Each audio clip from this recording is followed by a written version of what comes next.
социально-экономическое строительство в период становления советской социалистической системы 1917-1940 года.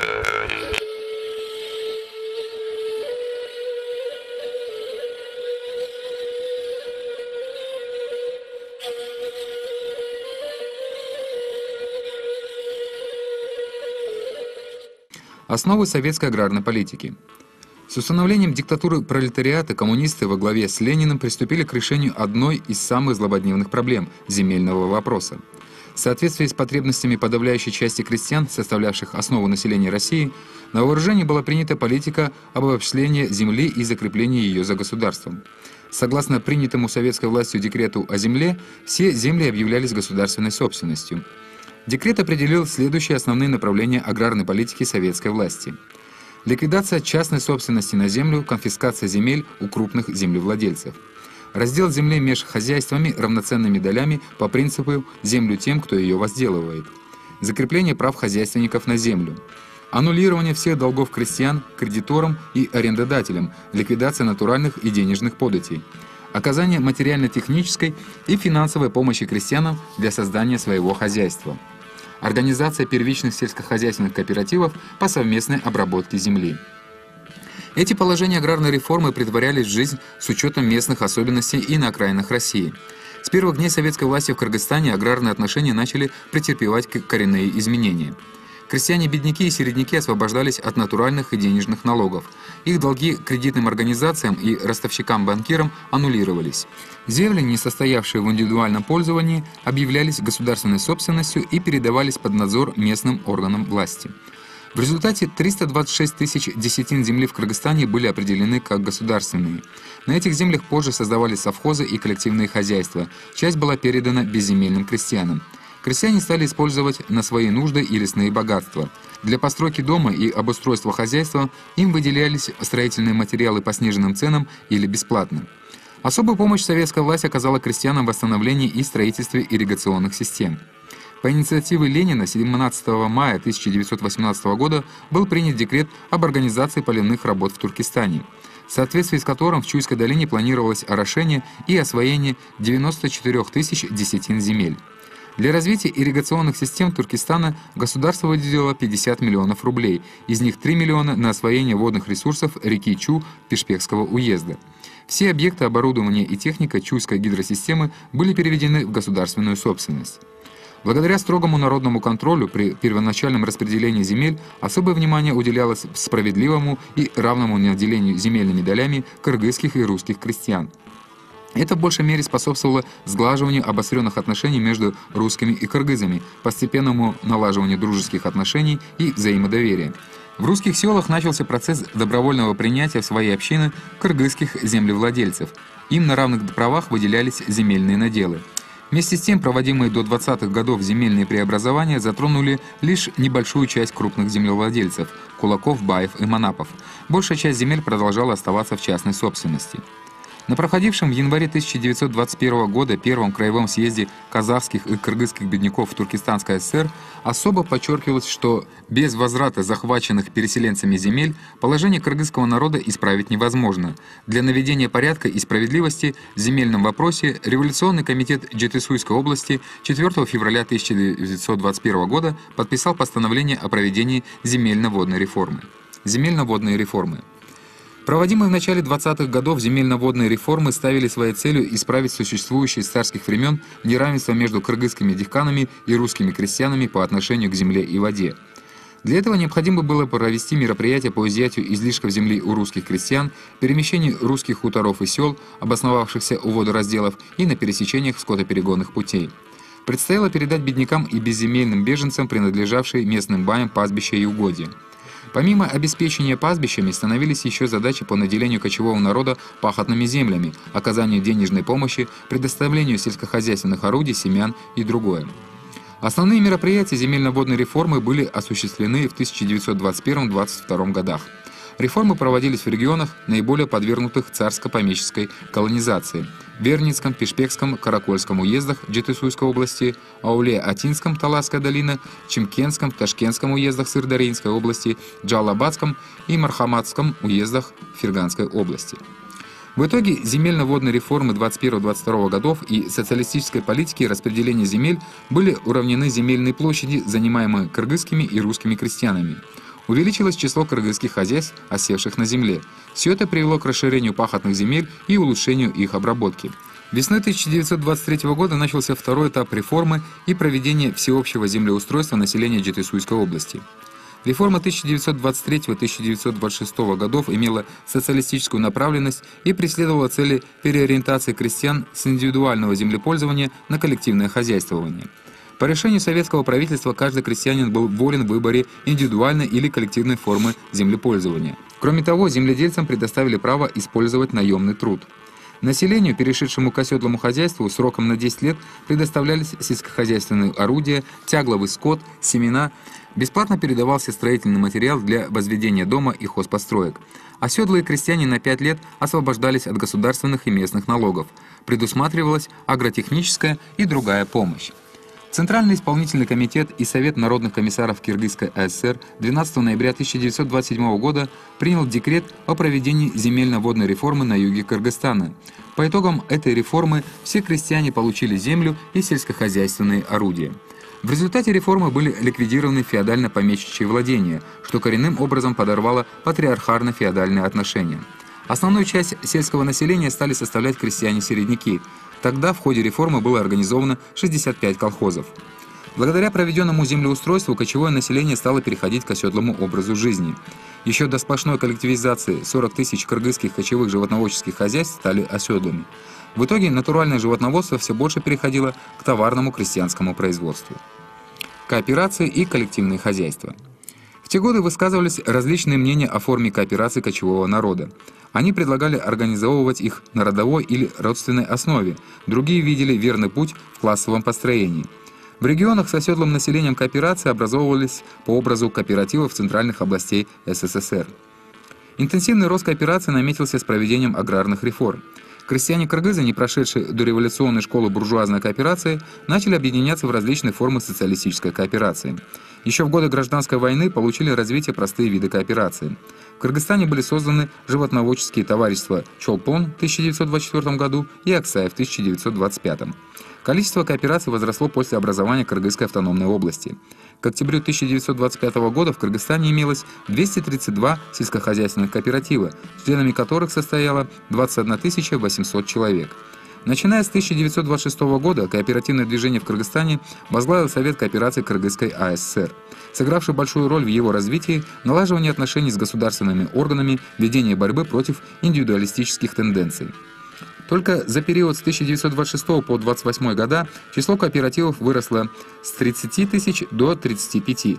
Если в 1926 году по республике в кооперативы было объединено 23% крестьянских хозяйств, то к 1928 году этот показатель поднялся до 42%. Исходя из условий Кыргызстана, партия и правительство большое внимание уделяли созданию и развитию животноводческих кооперативов. В 1929 году, согласно постановлению о создании в Кыргызстане специализированных форм кооперации, образовались союзы «Кыргызхлопок», «Кыргызскот», «Кыргызколхоз» и другие. Эти объединения стали связующими органами между промышленностью и крестьянами. Такие специализированные союзы сыграли большую роль в образовании первичных форм коопераций, товариществ по совместной обработке земли, ТОЗ, и сельскохозяйственных артелей.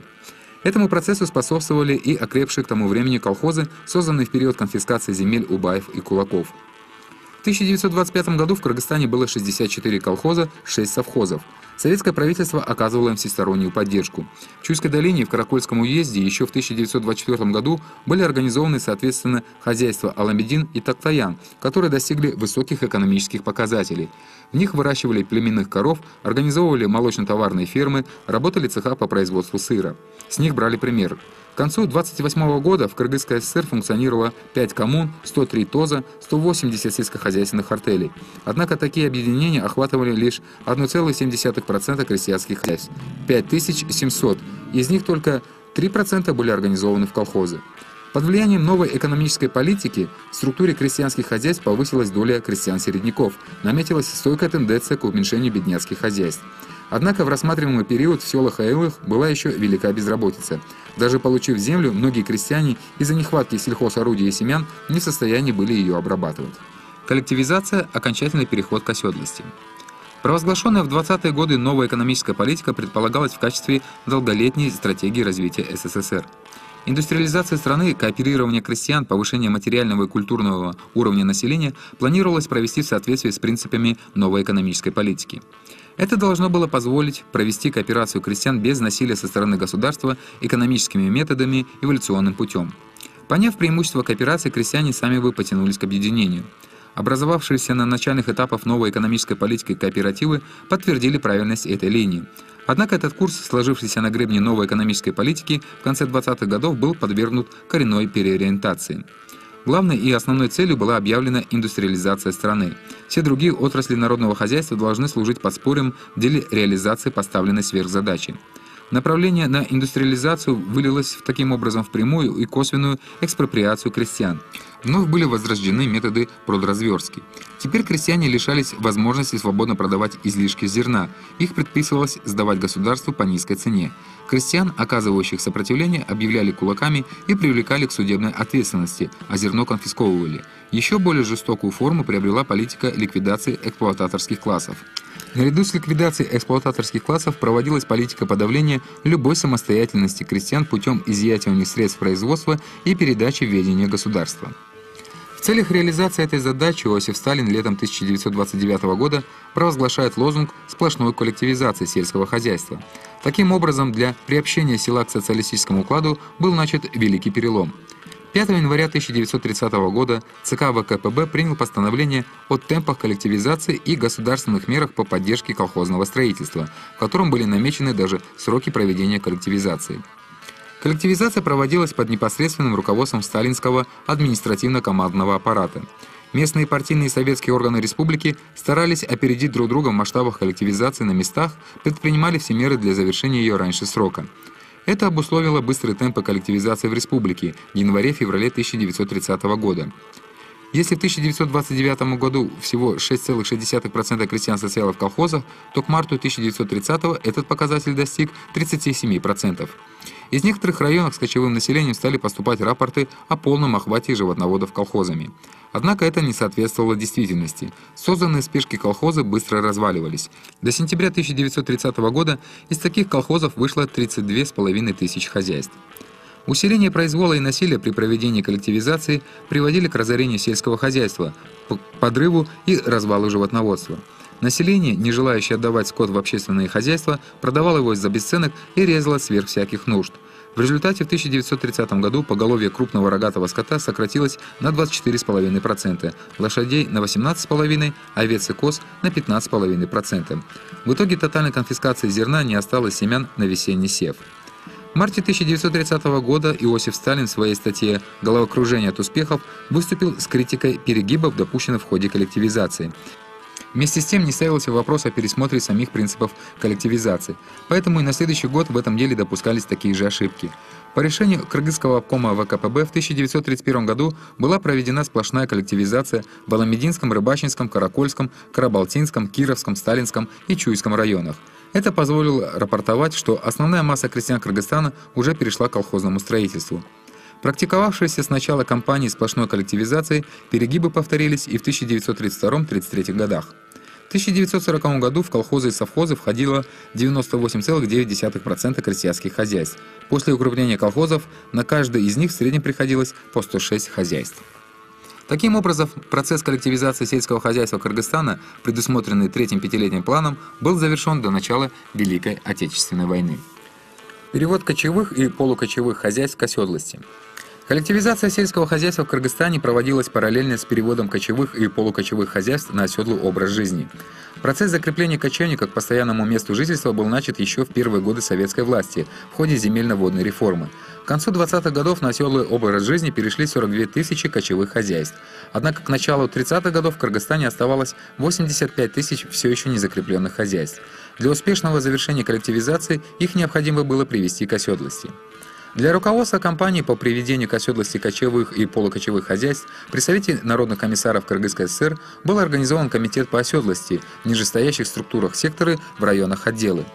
В 1931 году кампания была проведена в 4 районах, а уже в 1932 году началось массовое приведение к оседлости кочевых хозяйств 12 районов республики. Ускоренными темпами на местах возводились дома, школы, больницы, библиотеки, кошары и загоны для скота. В этом же году постановлением правительства Кыргызстана хозяйствам, перешедшим к оседлости, предоставлялись существенные льготы. В 1933 году к оседлости было приведено 43 тысячи хозяйств, создано 148 аилов и кишлаков. Для укоренившихся хозяйств выделили 2,5 миллиона гектаров пашни, установили места покосов и пастбищ. За 4 года на эти мероприятия было использовано 34 миллиона рублей. Активная фаза деятельности по приведению к оседлости продолжалась вплоть до 1937 года. В период с 1931 по 1937 года на местах осело 78 тысяч кочевых и полукочевых хозяйств, которые объединились в 842 колхоза. Оставшиеся кочевые хозяйства приводились к оседлости до 1941 года. С 1931 по 1941 года в Кыргызстане перешло к оседлому образу жизни 98 тысяч кочевых и полукочевых хозяйств, возникло 300 новых кишлаков. Для их социально-экономического обеспечения было использовано 307 миллионов рублей. Всего за 20-летний период с 1918 по 1937 осело 142 тысячи хозяйств, 600 тысяч человек. Перешедшее к оседлости население было обеспечено жильем и условиями для земледелия. Полный переход кыргызского народа к оседлому образу жизни, несомненно, стало прогрессивным явлением. В результате этого в Кыргызстане образовались постоянные аилы и кишлаки. Стационарные хозяйственные центры со своей инфраструктурой, различными просветительскими учреждениями, школами, общественно-бытовыми предприятиями. Феодально-патриархальное сознание населения начало быстро заменяться новой общественной идеологией. Состояние промышленности в условиях новой экономической политики. В годы становления советской власти Кыргызстан, в отличие от большинства автономных субъектов страны, характеризовался как аграрно-животноводческий регион. На начальном этапе политики индустриализации в Кыргызстане имелось лишь незначительное количество маломощных предприятий, отраслей легкой и пищевой промышленности, несколько небольших хлопкоочистительных заводов. В апреле 1925 года по почину чехословацких рабочих коммунистов в Пишпеке было организовано интернациональное кооперативное товарищество «Интергильпо». Правительству Кыргызстана для этой цели около станции Пишпек выделили 43 гектаров земли. Интергильповцы в кратчайшие сроки построили и ввели в эксплуатацию кирпичный, лесопильный и кожевенный 4000 шкур в месяц заводы, суконную фабрику, ряд мастерских, электростанций. Этот коллектив рабочих, состоявший из 14 национальностей, по мере сил вносил свой вклад в дело развития промышленности республики и подготовки рабочих кадров. Новая экономическая политика правительства страны предоставила кустарным предприятиям свободу в производстве продукции и ее реализации. Большие льготы и слабая конкуренция со стороны госпредприятий создали благоприятные условия для развития кустарной промышленности. Если в 1922-1923 годах в Кыргызстане было 1964 кустарных предприятия, то в 1925-1926 годах их число достигло 4525. Вместе с тем, хотя и медленно, шел процесс их кооперирования.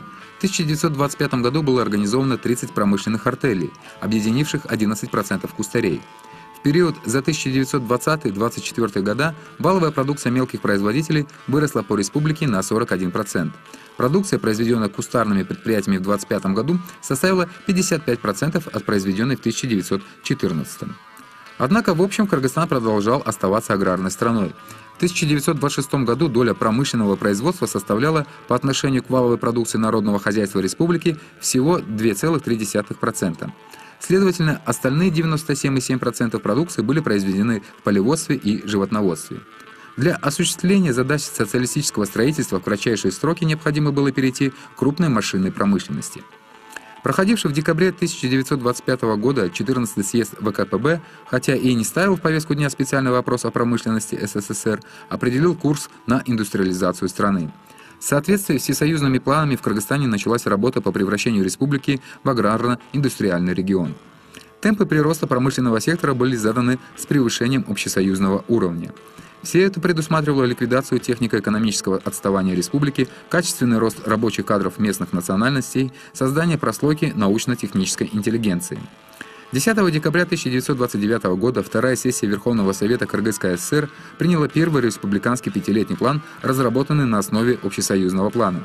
В феврале 1930 года этот план был утвержден Советом народных комиссаров СССР. План первой пятилетки основывался на принципах новой экономической политики.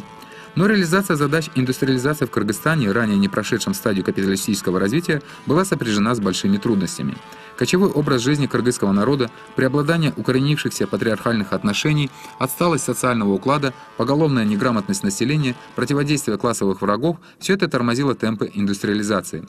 К началу первой пятилетки в Кыргызстане основной промышленностью стала переработка сельскохозяйственной продукции, точнее обработка кож, хлопка, пищевая отрасль. В 1926 году в республике функционировало около 20 государственных предприятий. Кроме того, в городах и сельской местности действовало множество мелких частных предприятий и кустарных организаций.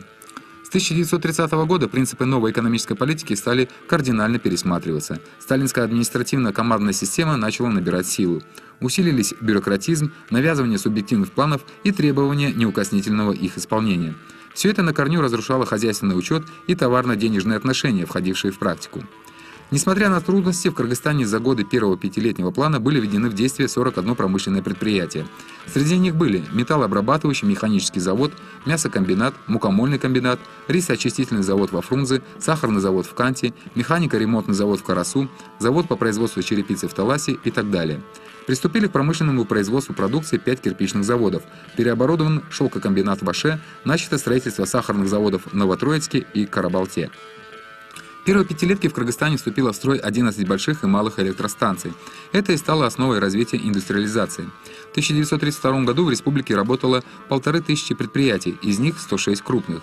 За годы реализации пятилетнего плана валовая продукция промышленности выросла в 3,5 раза.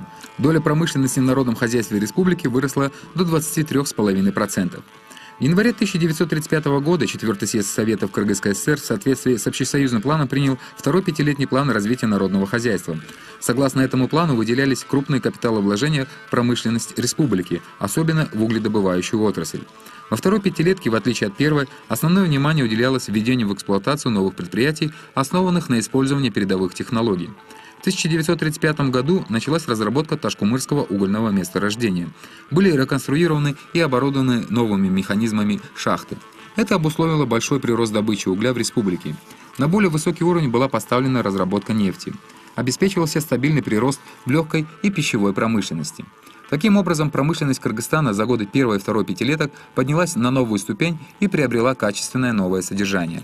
Параметры развития промышленности Кыргызстана, намеченные на третий пятилетний план 1938-1942 года, тоже были в основном достигнуты. Введено в строй 40 промышленных предприятий. В 1940 году объем выработанной промышленной продукции в 1,5 раза превысил показатели 1937 года. В валовой продукции народного хозяйства республики доля промышленности составила 50,3%. Приоритетное развитие получили машиностроение, электроэнергетика, разработка залежей цветных металлов и угля, производство строительных материалов. Преобразование в сфере культуры 1917-1940 года. Народное образование. Важной составной частью социалистического строительства было всестороннее поднятие культурного уровня народа. Для этого необходимо было ликвидировать унаследованную от эксплуататорского строя вековую отсталость, массовую безграмотность, привить населению тягу к знаниям. В этом ключе первостепенная роль была определена народному просвещению. Следует учесть, что ко времени установления советской власти в Кыргызстане местное население было почти сплошь неграмотным. Отсутствие развитой письменности, национальных кадров, оковы отсталых феодально-патриархальных отношений и так далее – все это в совокупности создавало огромные трудности для культурного строительства. В 1918 году в Пишпекском уезде имелось 69 школ, в которых обучалось 8 тысяч учеников. В Прижевальском уезде работало 56 школ, в 13 школах Ошского уезда трудилось 36 учителей. Около половины из этих учебных заведений были открыты после революции. Вместе с тем, в 1924-25 учебном году в Кыргызстане функционировало уже 465 школ первой ступени, несколько интернатов и школ второй ступени. По всем видам обучения получали знания более 32 тысяч детей. Однако количество девочек среди учащихся было чрезвычайно мало. Из-за отсутствия письменности на родном языке кыргызские дети учились по казахским, татарским и узбекским учебникам. В дело создания учебников на кыргызском языке особый вклад внесли Арабаев и Тыныстанов. В 1924 году в Ташкенте было издано учебное пособие Арабаева «Кыргыз Алипеси» «Кыргызский букварь». Это был первый учебник на кыргызском языке. В этом же году было издано еще 12 книг тиражом в 28 тысяч экземпляров. Среди них был учебник кыргызского языка Тыныстанова. Пионерами национального контингента учителей Кыргызстана, подвижниками просвещения стали Арабаев, Байзаков, Исаева, Сютичеров, Кадырбаев, Когельдиев и многие другие. Большой вклад в дело организации школ и улучшения обучения внесли русские педагоги Ивановский, Лобанов, Локтионов, Сапожников и другие. Самоотверженный труд первых учителей Кыргызстана достоверно описан в повести Айтматова «Первый учитель». В результате действий советской власти, направленных на повышение грамотности населения, особенно молодежи, к концу 30-х годов работа по всеобщему обязательному начальному образованию была успешно завершена. На основе этих достижений началась деятельность по введению в сельской местности всеобщего обязательного 7-летнего образования, а в городах – 10-летнего.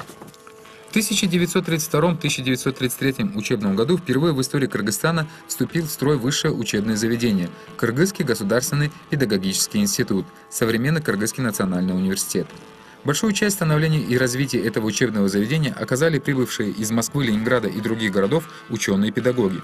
В 1936 году институт закончило 46 специалистов, 13 из них были девушки. На базе Фрунзенского сельскохозяйственного техникума в 1933 году был открыт Кыргызский зооветеринарный институт, современный Кыргызский аграрный университет. А в 1938-1939 учебном году начал функционировать Кыргызский государственный медицинский институт в городе Фрунзе и несколько вузов в других городах республики. Таким образом, в 1940-1941 учебном году кыргызские юноши и девушки получали знания в 6 высших и 34 среднеспециальных учебных заведениях. Основание национальной письменности и печати было особым событием в культурной жизни народа. В 1924 году на основе арабского алфавита была разработана кыргызская письменность, и 7 ноября вышла первая газета на кыргызском языке «Эркин-Тоо». Постепенно начала формироваться кыргызская профессиональная литература. У ее истоков стояли такие литераторы, как Тыныстанов, Байлинов, Илибаев, Турузбеков, Умиталиев, Бакамбаев, Джантошев, Карачев, Токобаев, Токомбаев, Сыдыкбеков. Наряду с литературой росли и развивались другие сферы национального профессионального искусства – театр, музыка, живопись и так далее. На сцене Кыргызского государственного драмтеатра в 1937 году была поставлена драма Бакамбаева «Алтын кыз», в 1938 году драма Турузбекова «Аджал Ордуна». Театр в апреле 1939 года представил на суд зрителей оперу «Айчурек». Декада кыргызского искусства и литературы в Москве, проходившая с 26 мая по 4 июня 1939 года, стала особенно знаменательным событием в культурной жизни Кыргызстана. В ней приняло участие 550 мастеров народного искусства. Представленные ими 14 спектаклей и концертов получили высокую оценку более 30 тысяч зрителей. Кыргызский государственный театр музыки был удостоен ордена Ленина. Кыргызская государственная филармония награждена орденом Трудового Красного Знамени. Более 70 деятелей кыргызского искусства награждены орденами и медалями СССР. Таким образом, советская культура Кыргызстана, несмотря на короткий срок своего формирования, достигла в 20-30-е годы больших творческих и организационных успехов.